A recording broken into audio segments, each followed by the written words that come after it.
Hej og velkommen tilbage. Endnu en gang sidder jeg her uden makeup, men i dag er det ikke fordi vi skal teste en foundation. I dag er det fordi vi skal teste noget at lægge foundation med.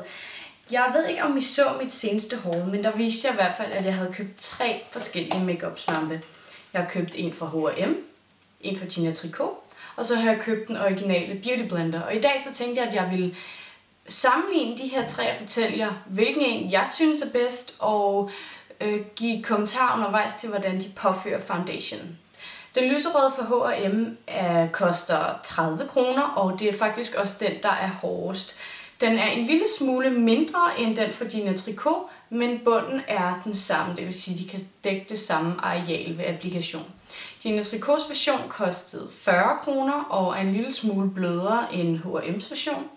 Men den er stadig meget hårdere end den originale Beauty Blender, som ser ufattelig lille ud ved siden af de 2 andre. Den er sådan mere æggeformet, hvorimod de her de er tyndere på midten. Den her er meget, meget blødere, og den minder mest af alt om de svampe, som jeg har brugt før, de små trekanter, som man kan købe i Matas. Den her kostede 140 kroner, så jeg forventer selvfølgelig mere af den, end jeg gør af de 2 andre, men nu må vi se, hvordan det går. Jeg går ud og giver de her svampe lidt vand, så jeg er klar til at lægge foundation. Jeg har nu fugtet alle svampene, og min Beauty Blender den voksede til dobbelt størrelse. Det var ret morsomt. De 2 andre svampe de er bare blevet sådan lidt fugtige. De har overhovedet ikke ændret sig i størrelsen. De er heller ikke, de er ikke blevet blødere, så jeg er lidt spændt på at se, hvordan de påfører foundation. Den foundation, jeg vil prøve at lægge i dag, er Rimmels Wake Me Up Foundation. Og jeg har valgt den her foundation, fordi det er den, jeg synes er sværest at tone ind i huden, så jeg tænkte, jeg vil sætte de her svampe på en prøve. Jeg vil gøre det, at jeg bruger Gina Tricots svamp til den her side af mit ansigt, H&M's svamp til den her side af mit ansigt, og så bruger jeg Beauty Blenderen i panden. Så på den måde så kan jeg sådan sammenligne, hvor jeg synes foundation ligger pænest. Jeg har læst mig til, at man skal putte lidt foundation ud på svampen og dutte det rundt i ansigtet, så det er hvad jeg vil gøre ved alle 3. Så meget foundation regner jeg med, at jeg kommer til at bruge. Og jeg tror bare, at jeg starter med H&M's version. Så jeg tager lidt foundation på svampen, dutter det rundt i ansigtet, og så prøver jeg bare at arbejde det ind i huden. Den føles umiddelbart meget hård på huden, svampen. Ja, det føles lidt som om jeg sidder og slår mig selv. Men den får fordelt foundation fint. Jeg giver den lige lidt tid. Det kan godt være, at jeg får brug for et bedre spejl. 2 sekunder. Den har faktisk allerede fået fordelt foundation rigtig fint. Og jeg kan ikke se den på huden. Det smarte ved svampe, synes jeg, det er, at man kan simpelthen ikke se foundation på huden, når du lægger den med en svamp. Du undgår også de der mærkelige børstemærker. Jeg ved bare, at man ikke skal bruge svampe til meget flydende foundations, fordi de suger dem simpelthen op, og det er altså også derfor, du lige skal gøre svampen en lille smule våd inden brug. Jeg føler ikke, at der er kommet så meget foundation på, det som om den har suget det alligevel. Nu prøver jeg Gina Tricots version på den anden side af mit ansigt.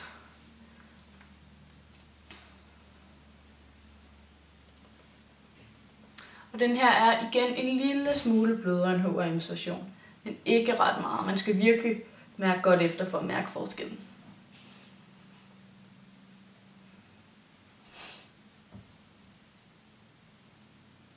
Den er også super hurtig til at lægge foundationen. Men det er ikke meget behagelige svampe at bruge, må jeg indrømme. Jeg havde foretrukket, hvis de var en lille smule blødere. Men de har begge 2 formået at få tonet foundation rigtig, rigtig fint ind i huden, og jeg kan overhovedet ikke se, at jeg har den på, hvilket er ret usædvanligt for den her Rimmel foundation. Jeg synes ofte, at jeg kan se den på min hud, så det er jo en god ting. Okay, nu vil jeg så prøve at påføre min foundation med min Beauty Blender, og igen så gør jeg det samme. Dupper bare svampen, foundation, og så påfører den i panden. Og jeg kan straks mærke, at det her er meget blødere. Det er meget mere behageligt end de 2 andre svampe.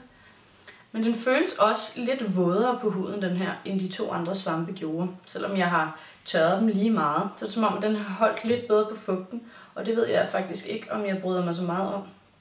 Den er nemmere at holde på, den her. De 2 andre svampe føles lidt som om, de faldt ud af hænderne på mig. Men den her, den er nem at holde på. Jeg kan slet ikke se min foundation på huden, det var da utroligt.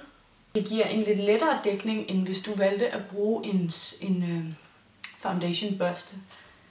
Normalt så vil jeg sige, at den her foundation fra Rimmel er en medium dækning, men den har kun dækket meget let.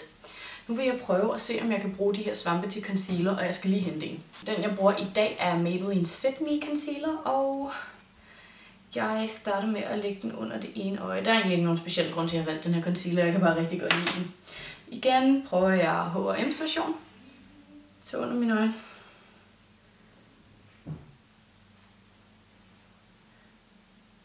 Den føles meget hård under øjnene, må jeg nok indrømme. Se hvordan det ser ud. Men den har allerede fået tonet concealeren rigtig fint ind.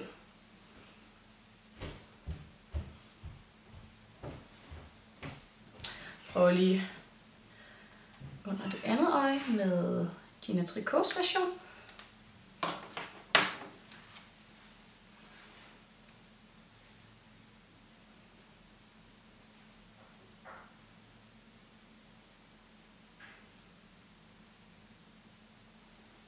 Prøv at rulle den på. Det fungerer fint.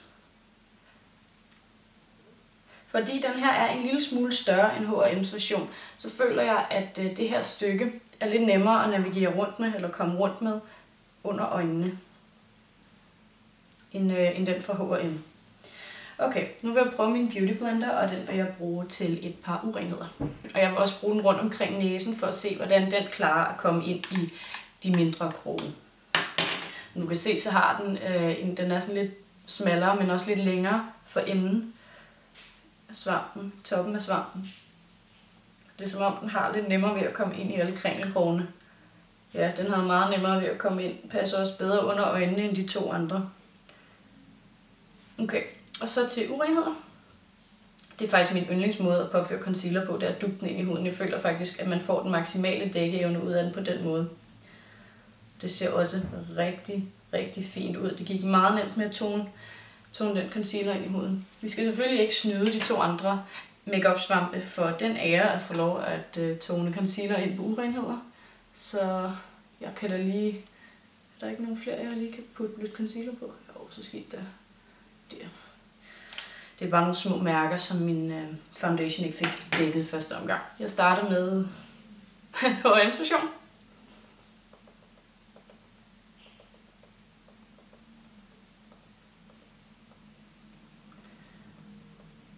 Ja, der blev dækningen så ikke lige så god, som da jeg brugte The Beauty Blender. Prøver jeg Gina Tricots version. Den gør det lidt bedre.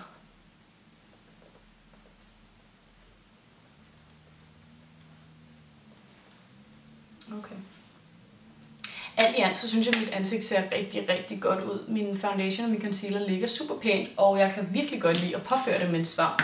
Hvis jeg skulle give sådan et lille roundup, så vil jeg sige, at jeg klart foretrækker The Beauty Blender. Den er mest behagelig på huden.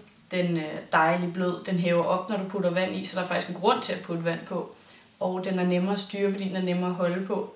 Den spidse ende kommer meget nemmere ind i krogene, og den giver bedre dækning på urenhederne, fordi den ikke er lige så tæt som de andre her. Ud af de her to må jeg sige, at jeg bedst kunne lide Gina Tricots version, fordi den er længere heroppe end H&M's er. De dækker begge to det samme areal, så det var fint. Desuden så er den her en lille smule blødere end H&M's version, og det er altså også bedre. De to meget hårde svampe, det her. Du kan sagtens bruge dem til at lægge foundation, men det er slet ikke det. Men jeg vil bare sige, at Beauty Blenderen er langt mere behagelig at bruge og nemmere at bruge. Så igen så kommer Gina Tricots version ind på en anden plads, simpelthen fordi den er nemmere at styre, og så må H&M's version altså være taberen i spillet her. Selvfølgelig er de her to svampe billigere end The Beauty Blender, men jeg tror på, at det er værd at investere i kvalitet, så hvis jeg skulle vælge en af de her svampe, kun at bruge den, så vil jeg altså vælge The Beauty Blender. Jeg ved ikke, om jeg er typen, der har tålmodigheden til at vaske det her hver dag. Det må vi lige se på, men jeg er rigtig spændt på at se, hvordan den her kommer til at fungere i min make-up rutine fremover. Om det er noget, jeg overhovedet vil vælge at bruge frem for min Real Techniques Expert Face Brush, eller noget i den stil, som jeg elsker at bruge. Men i hvert fald, som sagt, du kan sagtens bruge de her til at lægge make-up med. Det er bare overhovedet ikke det samme som den her. De er ganske udmærkede svampe, det er ikke det, men de er meget hårde på huden, og de er lidt svære at styre, så jeg kan forestille mig, at det måske kræver noget øvelse at få dem til at virke optimalt. Hvis du synes, det er alt for dyrt at smide 140 kroner, 142 kroner efter sådan en svamp her, så vil jeg sige, at det tætteste, jeg har oplevet, som kommer på, er de her små trekantede nogen, som man kan købe i Matas blandt andet. De er igen sådan meget, de er ikke så tætte, de er langt blødere. Den her er godt nok ret lille, så det tager noget tid at komme rundt, men du kan til gengæld komme ind i alle kringelkroge med den her ved at bruge de forskellige ender, og du får et rigtig pænt resultat med dem her også, fordi det bliver meget præcist. Så hvis du gerne vil have noget, der minder om The Beauty Blender mest muligt, så vil jeg faktisk vælge de her små billige makeup svampe frem for H&M's og Gina Tricots version. Men Beauty Blenderen blev altså vinderen i The Battle of the Blenders, og jeg håber, du kunne lide videoen. Tak fordi du så med. Stay beautiful. Hej!